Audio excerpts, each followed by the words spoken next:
മനുഷ്യൻ നിങ്ങൾ ഇങ്ങനെ തുടങ്ങിയാൽ എങ്ങനാന്നും പറ. എനിക്ക് സഹിക്കുന്നതിനൊക്കെ ഒരു പരിധി ഉണ്ട് കേട്ടോ. പിള്ളേരെ ഫീസ് കൊടുക്കണം, വീടിന്റെ വാടക കൊടുക്കണം. ഞാൻ ഈ കൊണ്ടുവന്ന നക്കാപ്പിച്ച പൈസ കൊണ്ട് എന്തോ നക്കാപ്പിച്ച പൈസ കൊണ്ട് എങ്ങനെ കഴിയുമെന്നാ നിങ്ങൾ ഈ പറയുന്നത്? വല്ലപാട് ഞാൻ ഇറങ്ങിപ്പോയി, എല്ലാം കൂടെ വലിച്ചെറിഞ്ഞ് കൊണ്ടുപോയിട്ട് ഞാൻ പോവും ഞാൻ കേട്ടോ. മനസ്സിലായി.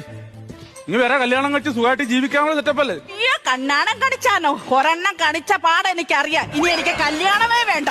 കല്യാണം എന്തായാലും ഞാൻ കഴിക്കാൻ പോകുന്നില്ല. എന്റെ ഒരു അനിയത്തി കെട്ടാൻ അവിടെ നിപ്പുണ്ടല്ലോ, ഞാൻ അവിടെ കൂടെ പോയി പുറത്തോളാം.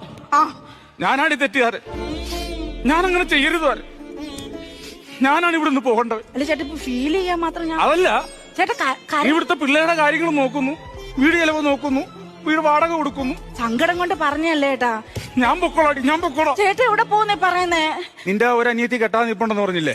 ഞാൻ അവിടെ പോയി പുറത്തോളാം. അനിയത്തിയുടെ വേണ്ടേ? അനിയത്തിയുടെ വീടിന്റെ പരിസരത്തങ്ങളെ വന്നാൽ നിങ്ങളുടെ ചൂലും കെട്ടെടുത്ത് ഞാൻ അടിക്കും കേട്ടോ. അനിയത്തിയുടെ വീട്ടിൽ പൊറുക്കാൻ